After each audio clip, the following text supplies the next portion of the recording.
চাঁদাবাজি, টেন্ডারবাজি আর দুর্নীতির সর্বশেষ ফলাফল কী দাঁড়ায় জানেন? সর্বশেষ ফলাফল দাঁড়ায় আমাদের মতো সাধারণ পাবলিকের আগুনে পড়ে মৃত্যুবরণ করা, নিহত হওয়া।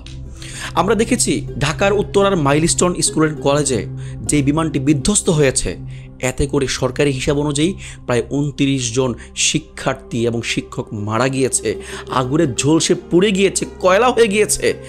আর প্রায় 150-র উপরে মানুষ, শিক্ষার্থী আহত হয়েছে, ঝলসে গিয়েছে।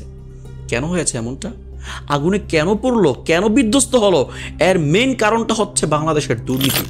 আমি একটু ক্লিয়ার করে বলি, যে বিমানটা বিধ্বস্ত হয়েছে সেই বিমানটা আজকের বা 10 বছর 20 বছর আগের বিমান নয়, সেটা হচ্ছে আজ থেকে প্রায় 60 বছর আগে 1966 সালে নির্মাণ করা হয়েছে। 60 বছর আগের বিমানটা আমাদের এই বাংলাদেশে, ডিজিটাল বাংলাদেশে এখনো পর্যন্ত আমরা ব্যবহার করে আসছি।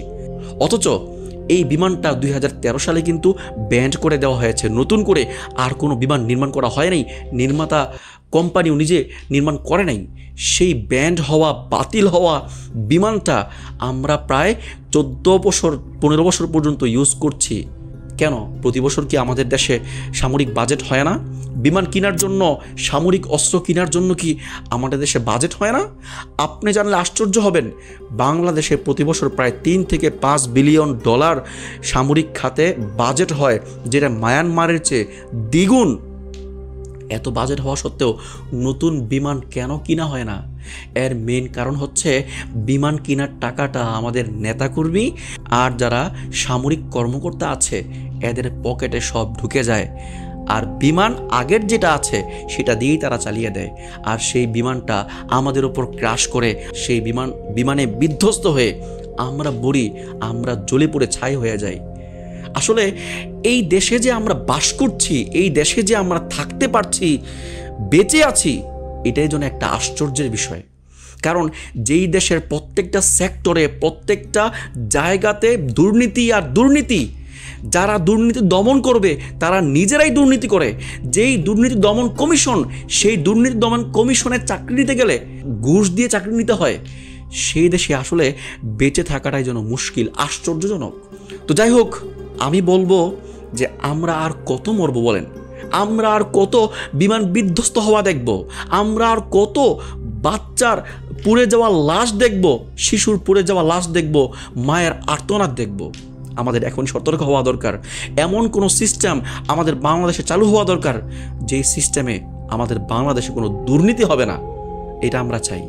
আমরা সাধারণ পাবলিক, আমরা বড় কিছু হতে চাই না, আমরা সরকারি অনেক বড় অনুদানও চাই না।